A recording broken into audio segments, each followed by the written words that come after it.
Kembali lagi ke channel I2M. Semoga semua selalu sehat. Alur cerita film ini kelanjutan Resident Evil 2010 yang sudah tayang di channel ini. Alice berhasil ditangkap dan kini dia ditahan di fasilitas utama milik Umbrella Corporation yang berada di dalam laut di Rusia.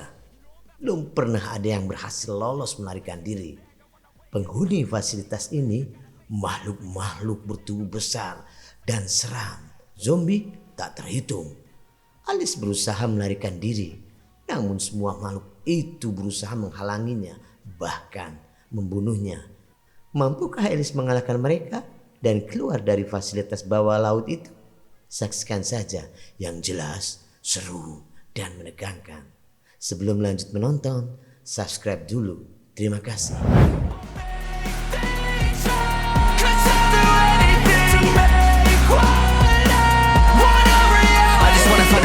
Sick of the venom in my brain. Running from the past, wanna escape my pain. I just wanna be a better person. I deserve this, I just wanna break these chains. Always asking for greatness, true to myself, I never fake it. Seen too many once that I so they get famous. And when I say the truth, most really can't take it. In spite of everything I've been through, I'ma make it. Fake friends, but I'm a... Baru saja Alice merasa senang berada di tempat yang bebas dari T-Virus dan berhasil menyelamatkan banyak manusia. Puluhan pesawat Umbrella Corporation datang, menyerbu dan berhasil menangkapnya.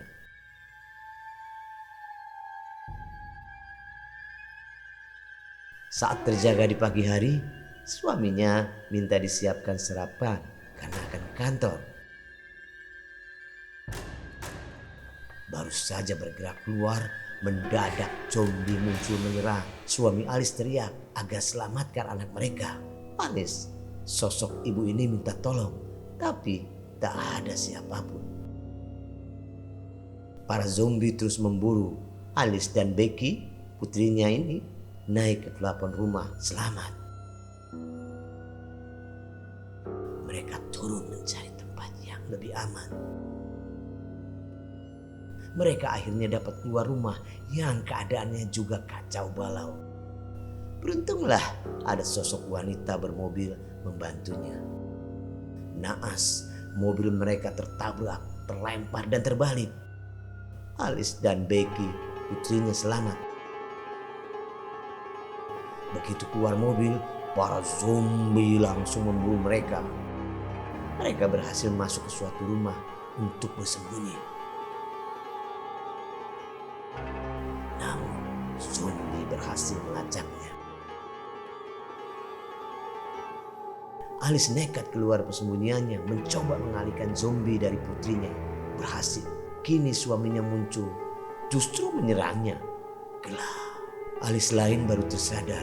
Lalu Alice yang tadi yang sudah jadi mama itu siapa? Mau tahu? Saksikan terus hingga akhir. Sosok si penanya ini Jill, dulu temannya Alice. Kenapa kau melawan Umbrella? Alice malah balik tanya, apa yang terjadi dengan Chris dan Sinclair? Jill, kenapa kau lakukan ini?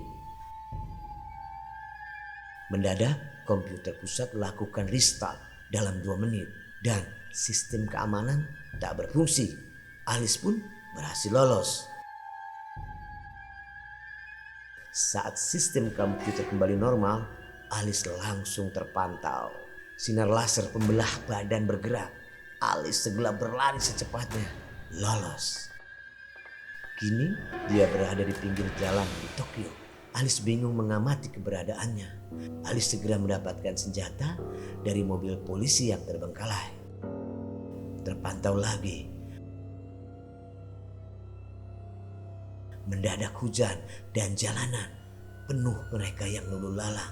Alice tambah bingung dengan semua keadaan ini.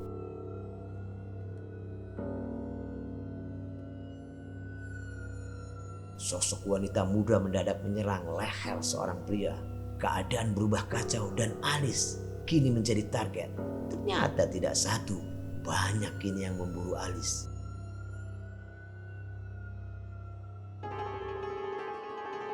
Alice dengan terengginas gunakan pistol dan rantainya hadapi para zombie tersebut. Satu persatu zombie tumbang, namun jumlah mereka Tak ada habisnya. Alice berpikir bisa habis tenaganya kalau seperti ini.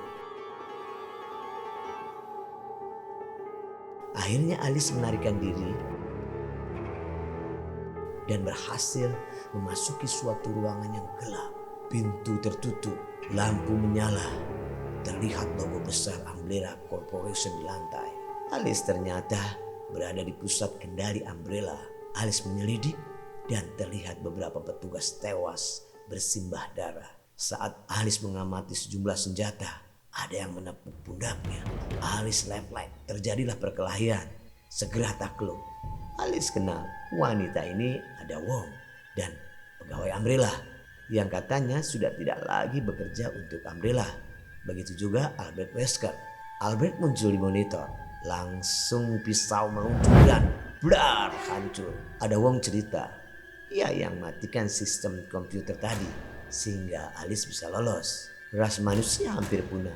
Albert ajak Alice kerjasama atas kondisi ini. Namun Alice ingin tahu dulu keberadaannya saat ini dan apa yang sedang terjadi. Albert jelaskan Alice berada di fasilitas utama uji coba milik Umbrella. Yang dia lihat ini hanyalah beberapa blok kota tiruan. Tinggi kota ini sekitar 100 meter. Langit-langit hitam dan selalu malam. Cuaca bisa diatur. Albert jelaskan pendapatan utama Umbrella jual senjata biologis. Untuk mengetesnya tak mungkin di dunia nyata. Simulasi di New York diperlihatkan kepada Rusia, mereka akan beli virusnya. Kali ini senjata nuklir biologis amat menguntungkan. Fasilitas ini terletak di Selat Kamchatka, Rusia. Belum pernah ada yang berhasil melarikan diri dari fasilitas ini. Albert telah siapkan tim yang akan bantu mereka keluar dari fasilitas itu. Mereka inilah tim yang disiapkan Albert. Mereka meneropong terlebih dulu sebelum mendekat ke fasilitas Umbrella ini. Waktu mereka hanya 2 jam untuk keluarkan Alice. Ada Wong katakan di tim itu ada Luther West, temannya Alice. Albert informasikan Jill Valentine kini berada di lokasi uji coba Tokyo. Dia mencarimu. Mereka diperintahkan tangkap jika perlu memusnahkan kau. Yang beri perintah Red Queen. Alice tanya, komputer itu? Iya, jawab Albert. Artificial Intelligence itu kini kendalikan sebagian sistem komputer dan Red Queen akan kurung kau selamanya di fasilitas ini. Red Queen muncul dan katakan kau akan mati. Alice bilang aku pernah mati sebelumnya. Pasukan Red Queen sudah menanti tapi tim penyelamat gunakan senjata mesin jenis baru. Mereka akhirnya berhasil masuk dan menaklukkan beberapa penjaga. Red Queen mendeteksi kehadiran dan perintahkan pasukannya habiskan pasukan pendatang itu. Lalu dia juga aktifkan penyerangan di tempat Alice dan Ada Wong berada. Ada Wong beritahu Alice, Red Queen sudah aktifkan senjata hidup untuk hentikan kita katanya. Saat Ada Wong ajak bergerak lagi, Alice bilang, tunggu dulu, kau tahu apa itu? Alice bilang, ya tahu. Ternyata 2 sosok raksasa bersenjata kapak besar. Alice dan Ada Wong masing-masing memuntahkan pelurunya. Alice dan Ada Wong pun memisahkan diri. Mereka kini jadi seperti mainan. Alice memberondong kepala sang raksasa. Tapi seolah tak berpengaruh. Kini Alice dikejar 2 sosok raksasa itu.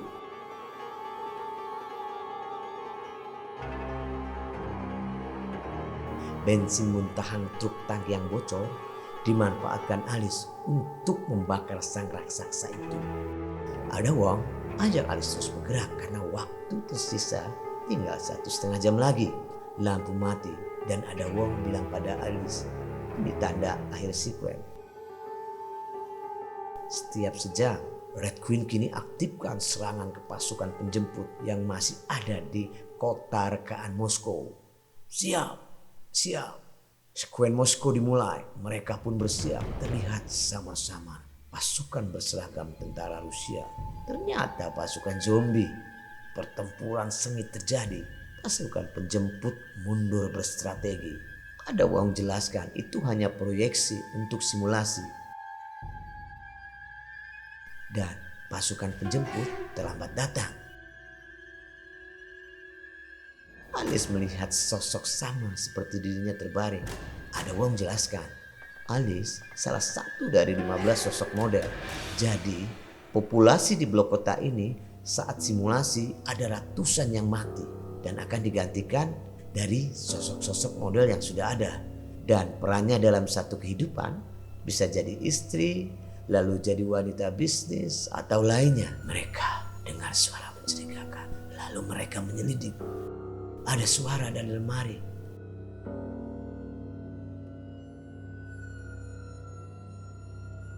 Saat dibuka, zombie langsung menyerang. Sebentar saja selesai. Lalu sosok anak kecil muncul memanggil, "Ibu!" Langsung memeluk.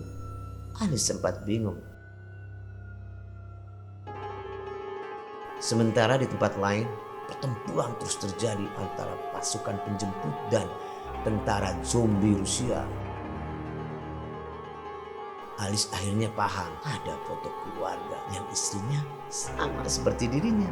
Ada Wong juga jelaskan, semua itu tidak nyata, termasuk gadis kecil itu. Saat keluar rumah, pasukan bersenjata telah menunggu mereka. Alice katakan, ada anak-anak ini. Ren jawab, itu masalahmu, bukan masalah kami. Komandan pasukan katakan, menyerah atau mati. Alice menyerah, namun ada Wong langsung menyerang. Pertempuran terjadi, walau kalah jumlah, Alice perlihatkan keahliannya memainkan senjata. Ada Wong serahkan alat panah dan minta Alice pergi. Rain tembakan peluru kaliber besar yang bisa memecah menjadi banyak. Alice berhasil keluar bersama Becky sang gadis kecil. Di tempat lain, pertempuran pun terjadi, kini dari jarak dekat. Seorang pasukan penjemput tewas, nyaris yang kedua. Untung Luther sigap menembak. Alice kaget saat ada yang memanggil. Becky jelaskan dia pernah tolong kita. Ren lain ini banyak tanya. Alice pun langsung tanya, kau tahu gunakan ini? Tidak bisa katanya. Alice langsung ajari cara menggunakannya. Alice minta Becky bersama Ren dulu. Alice janji nanti akan menjemputnya. Ren dan Becky pun cari tempat persembunyian. Satu anggota pasukan penjemput lagi tewas diterkam monster. Puluhan peluru menerjang monster itu. Tak dirasakan, hanya membuatnya semakin beringas. Tiba-tiba mobil muncul menabraknya. Mereka kini berada dalam mobil. Dan Alice katakan, ada Wong mungkin tewas dalam pertempuran. Alice langsung tancap gas saat mobilnya dihantam peluru.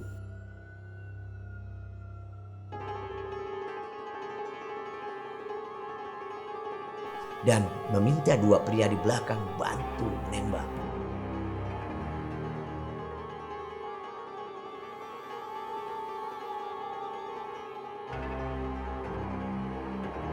Alice tak hanya terengginas dengan senjata, dengan mobil pun ia piawai sekali.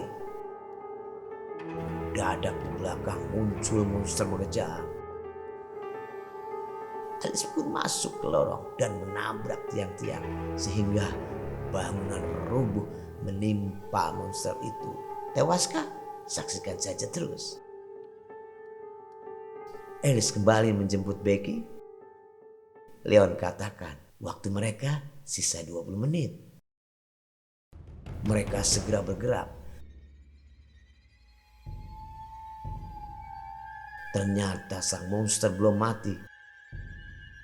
Red Queen mendeteksi keberadaan Alice dan kawan-kawannya, lalu aktifkan serangan. Lift yang akan membawa mereka ke permukaan tak bisa bergerak karena gangguan kelistrikan. Luther coba memperbaiki. Mendadak monster muncul menyerang dan membelit membawa Becky. Dua orang terlempar. Rain tewas, satunya lagi selamat. Liz tak berani menembak, takut mengenai Becky.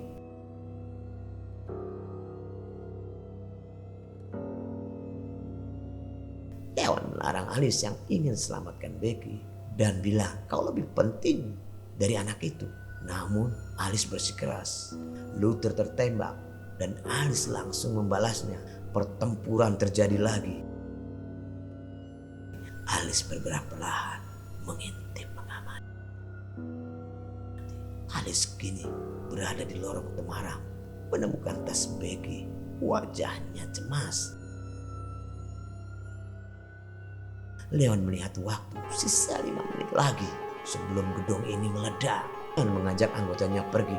Namun Barry bilang dia akan tetap di sini dan meminta Leon dan Luther segera balik.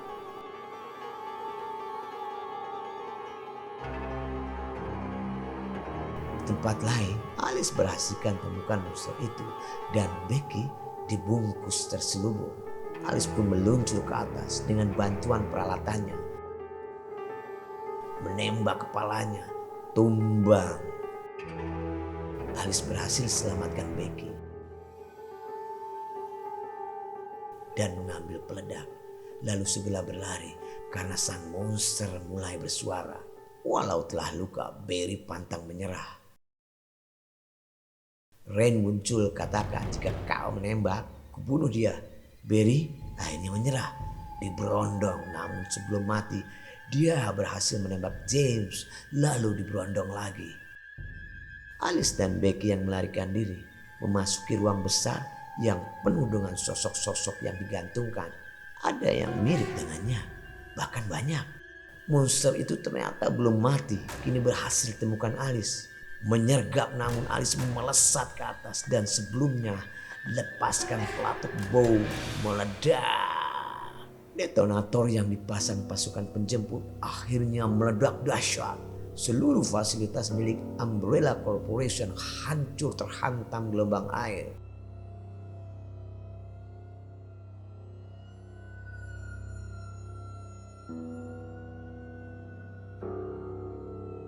Namun Leon dan Luther berhasil menutup bagian tertentu.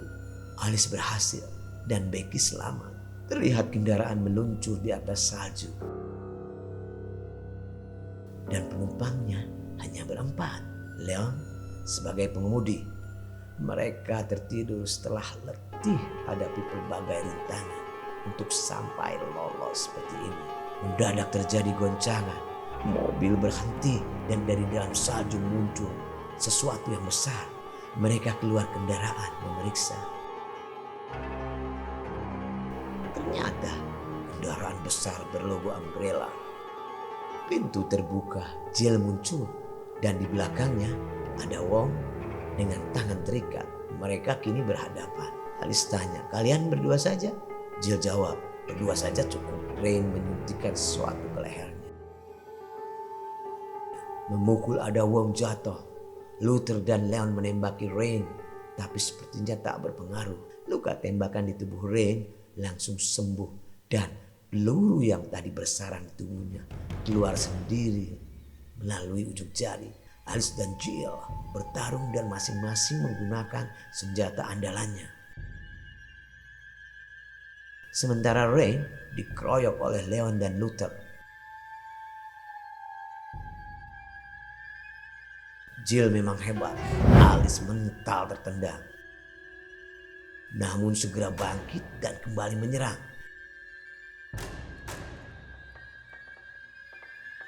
Alice terdesak lagi dan matanya nyaris tertusuk senjata Jill.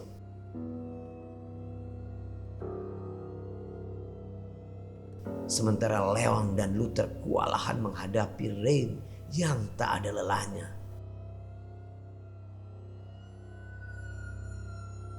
Setelah sekian lama, Alice akhirnya tumbang tak berdaya.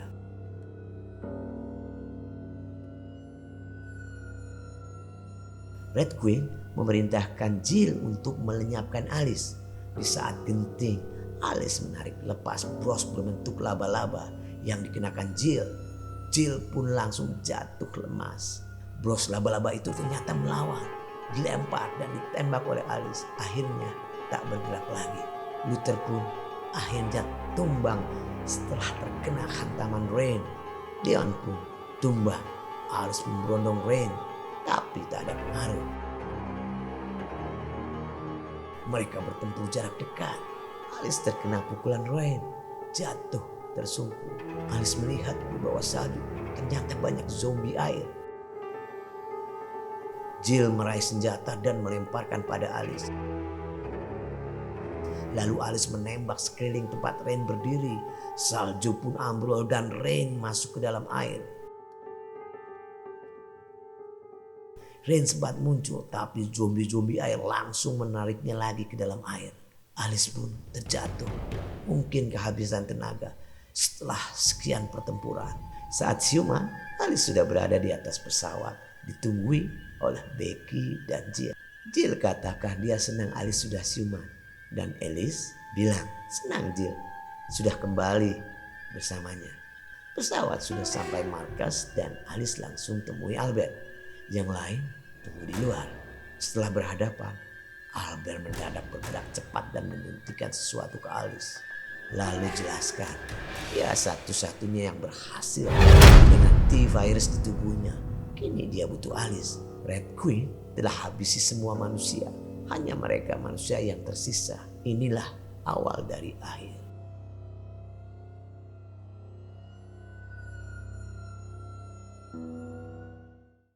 Pesan, hanya film fiksi, film yang dapat diproduksi sesuka khayalan yang ada di benak manusia. Bebas, sebebas-bebasnya. Seperti seekor burung yang mengarungi luasnya angkasa, atau ikan mengarungi luasnya laut yang tak berbatas. Tapi tetap, jika bicara manusia sebagai penghuni bumi, ada batasannya. Tak bisa dipungkiri bahwa sains telah banyak membantu manusia mendapatkan banyak kemudahan. Pesawat dapat membawa manusia dalam jumlah banyak dari satu tempat ke tempat lain yang jauh dalam waktu singkat. Komunikasi tatap muka yang dulu hanya sekedar khayalan, kini semua orang bisa menikmatinya. Masih banyak lagi kemudahan yang diberikan oleh sains, tapi jangan sampai terlena sehingga mengganggu keseimbangan di bumi yang dapat menjadi bencana. Sains memang produk pikiran, tapi di dalam manusia ada hati juga. Hati inilah sebagai pengimbang. Maka marilah kita gunakan hati kita di dalam skala kecil kehidupan sehari-hari atau skala besar aktivitas masif yang dapat mengganggu keseimbangan bumi. Seperti tubuh kita, bumi juga perlu diperhatikan, dirawat agar menjadi tempat yang nyaman untuk dihuni oleh manusia dan makhluk lainnya. Semoga kita semua selalu sehat. Jangan lupa subscribe. Terima kasih.